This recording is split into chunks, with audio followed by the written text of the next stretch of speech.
really take that back, and we're going to really try to wrestle with that. Elizabeth, Mike, Richard, anything come to mind? Just appreciation from me for the group. Really dynamic conversation, very cogent, clear feedback. Thank you, and love the permission to use this to I think pursue what our longstanding state goals is to pursue whole child, whole student work with more energy, more passion. Right, like build on what you got. Let's not start over. Let's just keep pushing. Yeah, I would +1 on that. Same. Such a just deep, like rich, dynamic conversation with input from everybody about not only how to improve the guide, but like what we could link to in the guide and some of the work that's happening. And some of the things that we've been thinking about, which is like worksheets and examples and samples. So, and also, Richard, to your point, to just lean in and let's just do it. And this is a collective effort. So I just so appreciate that because I think that's right. So thank you.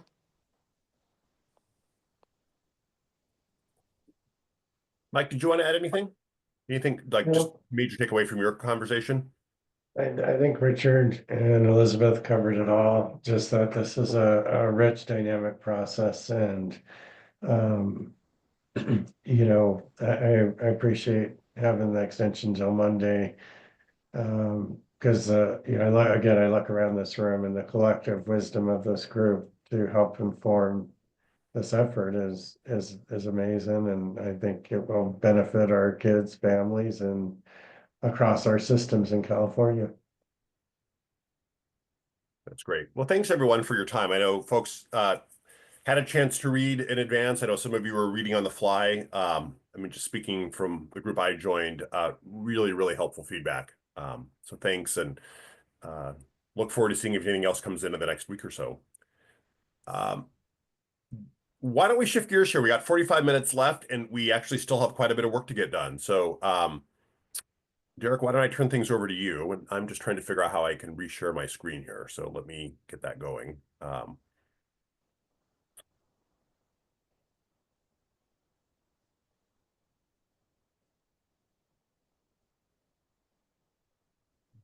there we go. Derek, do you want to take things from here? Sure thing. Yeah. Thank you, Bill. Part of the work that we want to do here, and we've been trying to do, and we've been, I think, successfully doing from the start, is take what Mike just said about the collective wisdom that we have here in the room and hopefully apply it to real world examples in each of our 4 demonstration counties. So in Alameda, Humboldt, Fresno, and Imperial. We want to make that even cleaner and clearer and more connected today, using the chapter 1 as a sort of a lens through which we'll be brokering conversations between CLWG members that are holding so much in their heads there from experience and from their positions within their respective organizations, and the good work that's happening in each of the counties. And so, Bill, on the next slide, you might remember back in December, and we didn't have everybody in attendance, but wanted to bring this back as a refresher that in the main room, we surveyed you, and we got a pretty good response rate as to how and in what ways the degree to which you'd like to provide technical assistance. Now, you're not on the hook yet, but we'd love to be able to call on you to do certain things. And a majority of you said that you'd be willing to serve as an informal advisor. Now, people could choose as many options as they wanted, but informal advisor and then being part of a formal technical assistance network, those were the 2 that stood out. Others were also gracious and said they could do one-on-one calls. They could be a strike team member. A strike team member would actually be somebody that would be paired with a specific county and be able to provide ongoing technical assistance and then office hours. So among these ways that, start putting your technical assistance hat on, because in just a little bit, we're going to have you work with the specific counties. This will be something of a sequel to the work that we did back at the July in-person meeting there in Anaheim, where you sat around tables and heard problems of practice and heard some emerging work that was happening within each of the counties there. Now, the next slide. I want to remind you that these are since the CLWG members didn't have the benefit of being in the room with the county teams, these are the questions that we asked the counties to answer at that time. This was before they had any kind of guidance. we were just going sort of getting a pulse check and establishing a baseline for the work that was happening in counties at that point regarding T-squared. I'll give you a moment just to read over these.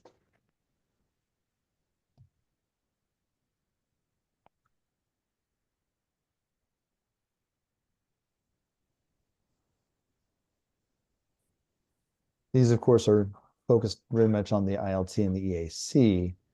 And it's that last question on the bottom there that we asked, what are the 3 to 5 next steps you can identify that will advance and align your T-squared efforts with county leadership?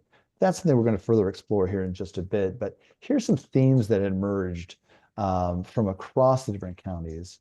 And what we saw was that each of the teams could identify a range of county initiative across department efforts. There wasn't necessarily one particular type of either agency or committee or department that owned a particular initiative. It's just that they had some similarities across those counties. The ILT varies. This is something that both Bill and Mike and others have emphasized, that we're building something for individual counties that have a similar goal, but they have a unique context. And so certainly things are similar, but are contextualized by the counties. Demonstration counties observed that the meeting cadences and agendas for the ILT and EAC are weak and need to be strengthened to advance T-squared goals.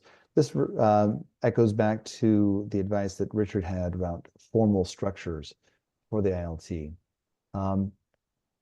Demonstration counties are still trying to figure out how to best reduce T-squared. It's not something that is right now living on the lips of everybody that's working within behavioral health and thinking about community schools, and getting the word out there is something that is going to be very, very important. Again, I remember Richard's suggestion that, celebrate those small wins and get those words out there. And across all, community engagement is still challenging. So with that, we do want to break out into 4 different groups, and we have an exercise here. As I mentioned, we are reprising what we did back in July of creating 4 different teams with the counties taking center stage and the CLWG members acting as the guides and provide technical service for any of the emerging, not necessarily problems of practice at this time, but hearing about the context and offering some sage advice. And so what we'll do is we'll break into one of 4 breakout rooms. We'll be joined by an EdFirst facilitator. Hey, Derek, I think we were also going to ask the counties to quickly just do a 2-minute update just for the full CLWG about just like what is the status of the leadership structure in their county, just so everybody, even if you're only working with Alameda, I think just have the context of like briefly what is the status of every county. Sure. Did you want to go and do that now, Bill? Is that what we'd like to do? Yeah, I was thinking, why don't we do that in the full plenary session before we break? That sounds good. And then when we do break, we will go and we'll go back over those 3 to 5 steps that were identified, with the counties identifying 2 that are the most challenging, and they could use advice from the CLWG using Chapter 1 as a lens. But Bill, why don't we go ahead to an Alameda representative and be able to share what's happening there in Alameda regarding your ILT and your leadership goals. Hey, Derek, thank you. I'm going to quickly share my screen here, if I may, and make sure that we're all seeing the right screen. Can you see a PowerPoint here? No, not yet. Nope. Let me push the right button. Coming up. All right. Now you can probably see the wrong screen. Email, yeah. Sorry. So sorry about that. Let me take 1 second to do this. If this doesn't work, then we're going to go without the share. One more try.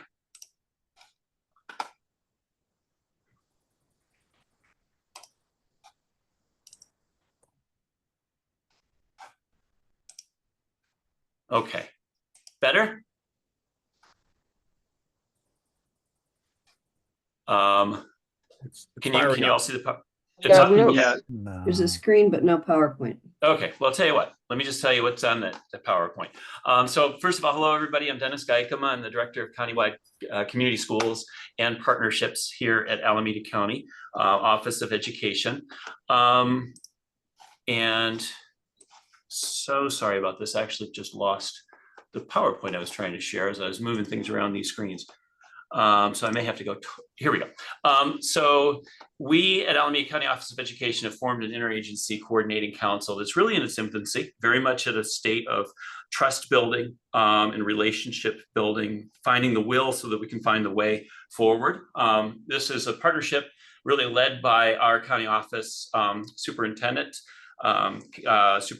Superintendent Elise Castro, with our COE, with probation department, behavioral health collaborative, First Five, our county social services, and county health.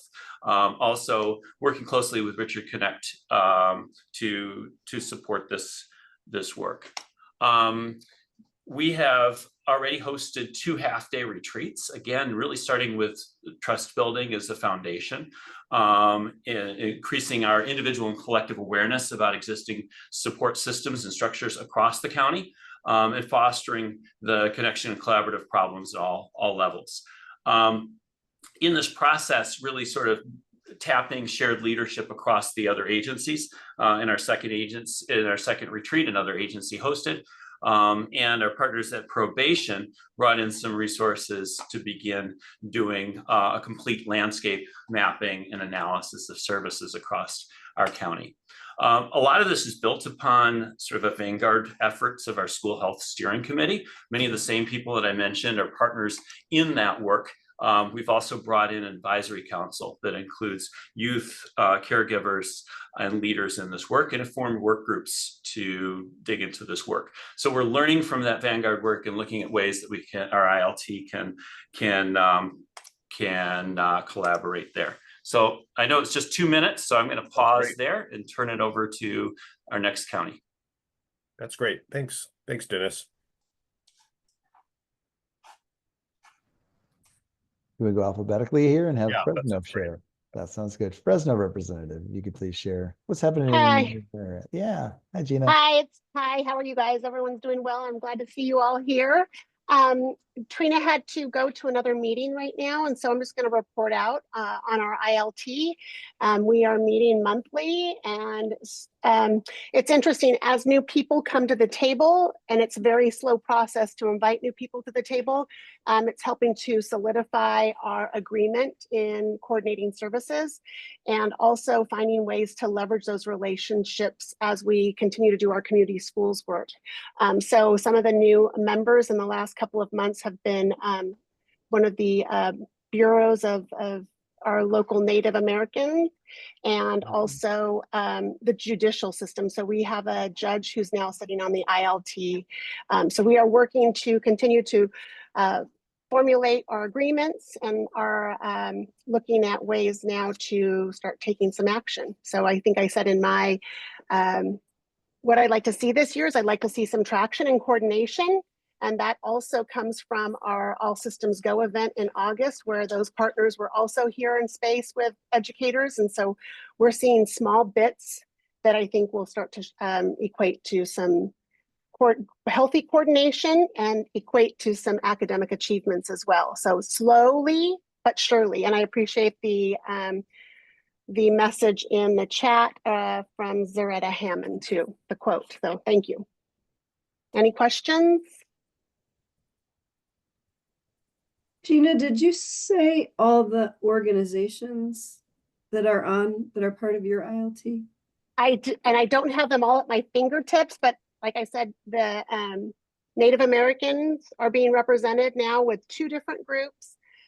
Judge Dolis representing the judicial system, probation, DSS, DBH, DPH, and some of the subcommittees under there are the major players at the table.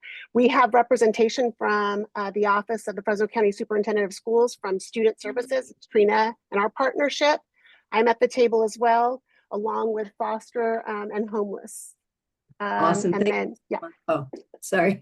Thank you so much. Yep. I mean, you to have to make you list them all, but that's really helpful. Yeah. Thanks, Gina. Thanks, Yep. Gina. Can I ask Peter, a question to go Gina? ahead. That's okay. Yes. Oh, Yes. how'd you get the judge to show? Like, what was the framing of the message, or what did you find was most compelling there? I love the question, Dr. Sood, because Judge Dolis has been a part of our NIC work focusing on increasing stability for our foster and homeless youth. So it started off with seeing the dashboard lit up around graduation rates. And as we worked through the root cause and peeled back the layers of the onion, the population around foster and homeless lit up even more. Knowing that that's a smaller population, we were able to really hone in and look to ways to increase the stability rate. And Judge Dolis, I mean, think about it. All of these people in service to kids and community, not having cross-set connections or conversations. And that's what really how it started to generate some momentum. I know you've all probably heard me say this, is as simple as one email address, because DSS sometimes has changed.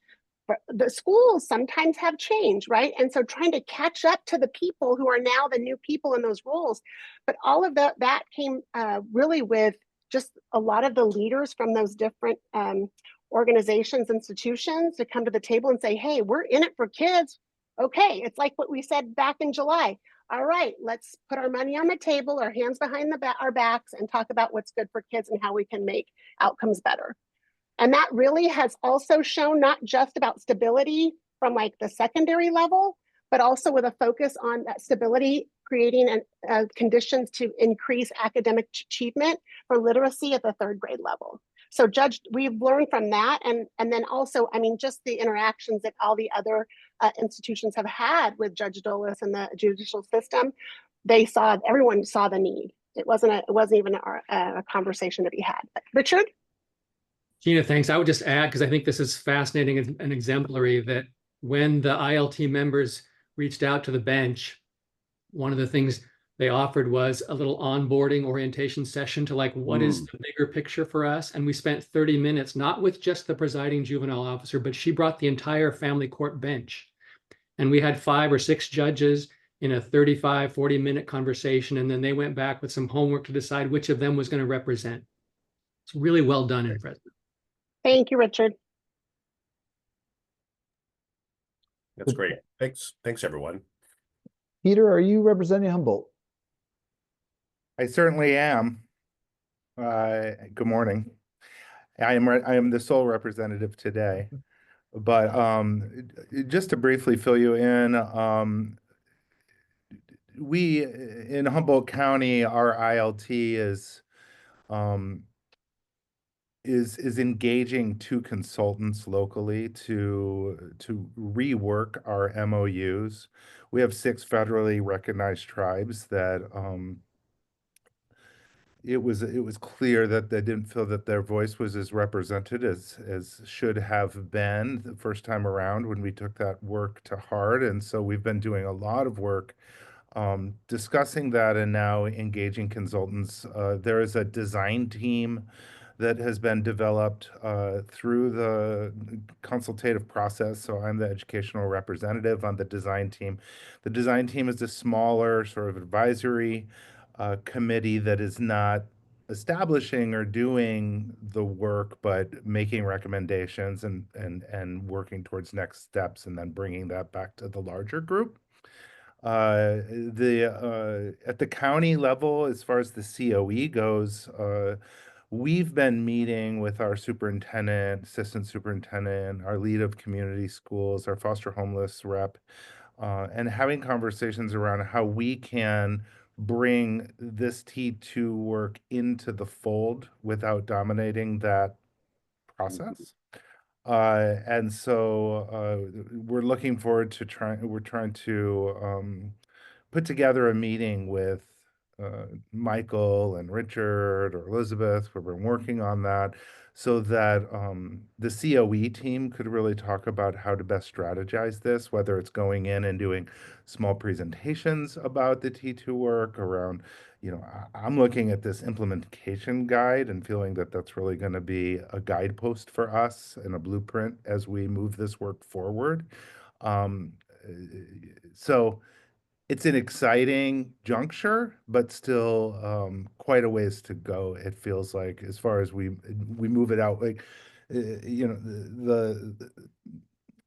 the consultants came in and they were really focused on homeless foster and what that mandate recommends.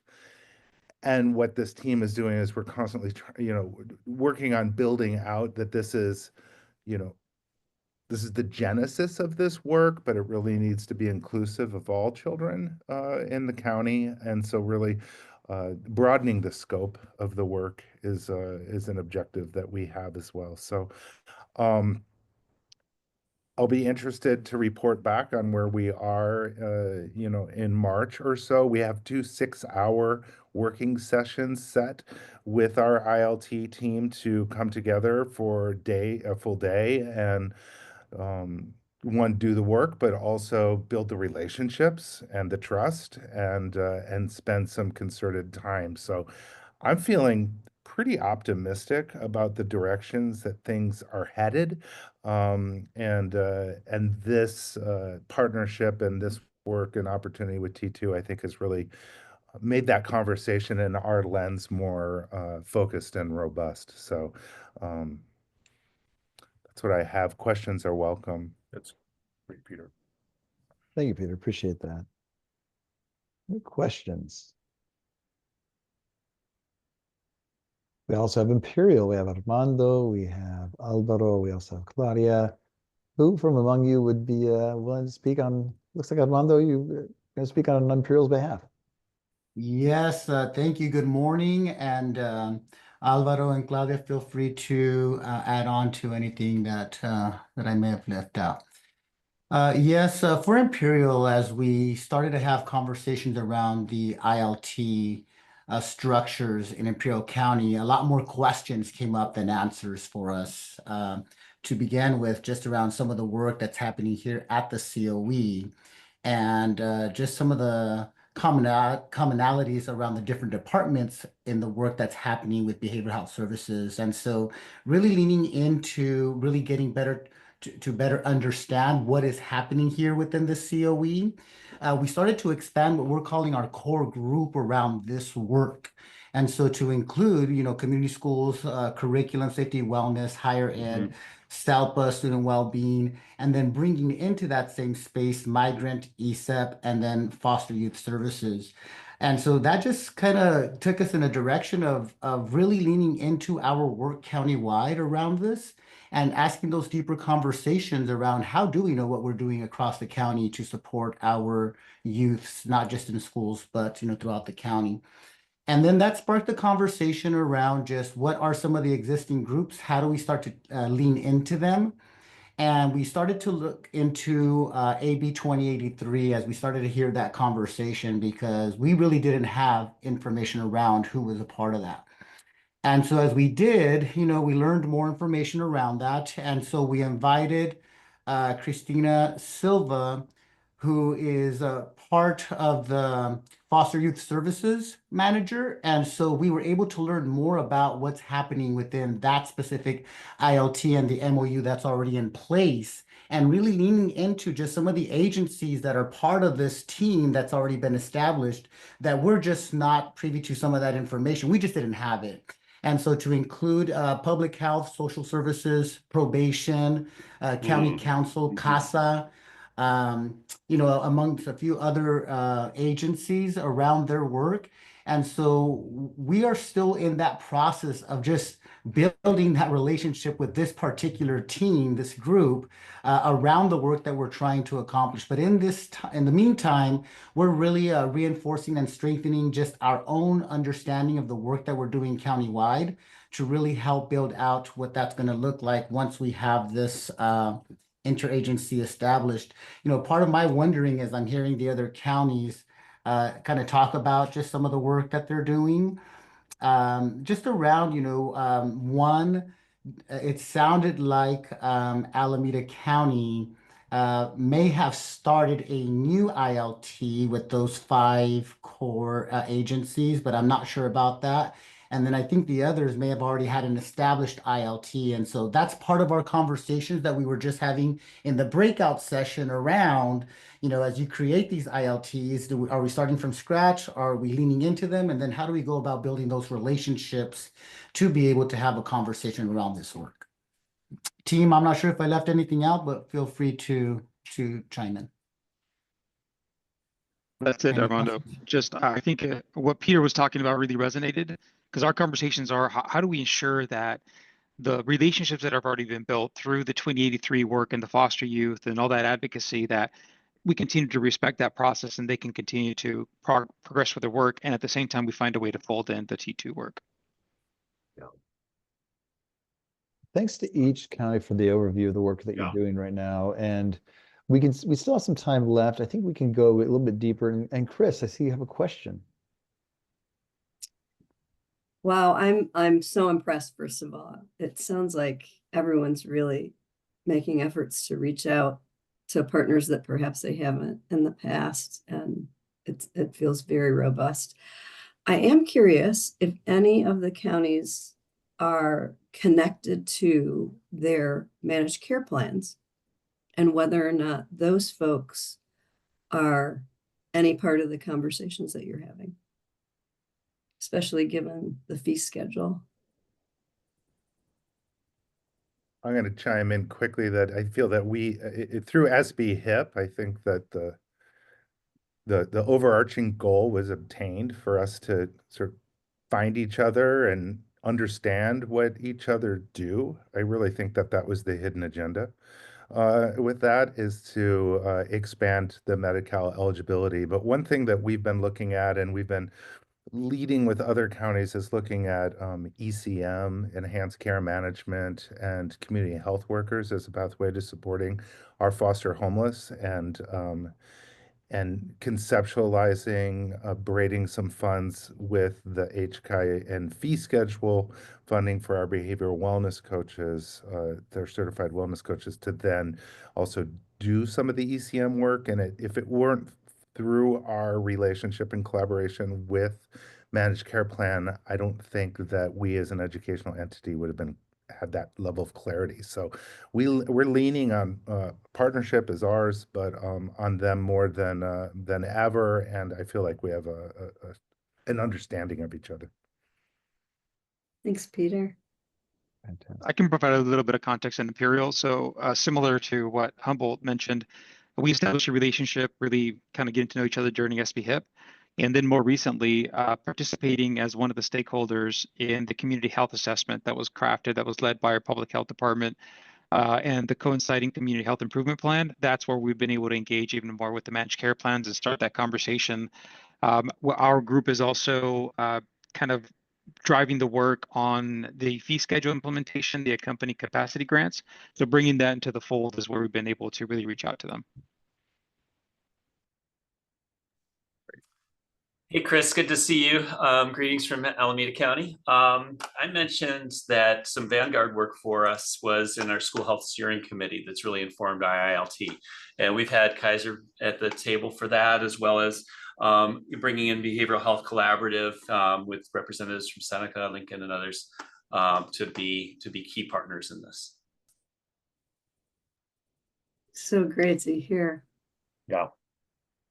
You know, I just wanted to observe before we break into our smaller groups here. I mean, there is this overused phrase of like building the airplane and flying it too. And I wanted to name that in the context of today's meeting. Like we spent the first half of our meeting sort of discussing designing the airplane, like what would an implementation guide look like? What's the best advice to counties on kind of creating, strengthening, engaging with these leadership structures? How do we move beyond just, you know, simple alignment with the AB 2083 requirements and to really think about, you know, these structures as transformative system changers in these counties.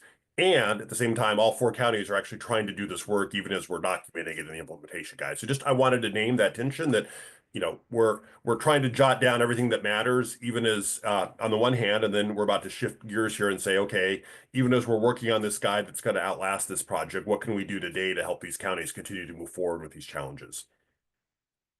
And so I don't know, Derek, we've got maybe about 15 minutes left or so. I think we want to bring you back here at the very end of the meeting just for a couple of quick announcements, but I think we might have about 14, 15 minutes that we can still break into county sessions with. Yeah. Let's go ahead and break into those county-specific groups. And instead of 2, let's just concentrate on one problem that challenge that you're currently wrestling with and could use some sound advice from the CLWG members. So we're going to go ahead and jump into our rooms. They are conveniently named according to counties. So find your room, jump on in, and we'll see you in a bit. See you back here about 10:58.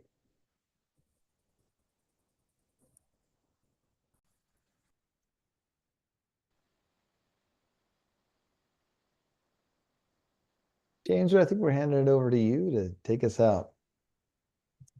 Okay, Bill, will you put the last slide up? Yeah, I can Last do two that. Hang slides on up. a second. Yep. Just give me a second here. So as Bill is putting the slide up, just want to thank everyone for your engagement and your input and feedback in today's meeting. Just wanted to lift up just what's coming up, what's coming next. We will be meeting again on the 24th of February, where we will be looking into chapter 2 of the guide. Again, you have up until Monday to really provide some of the feedback, any additional feedback that you want to add to chapter 1. But the writing team, we are working on chapter 2. And so we want to share that with you all in the February meeting. And then on last Thursday, we sent out an email, just a reminder email about the March in-person meeting that will be in Southern California.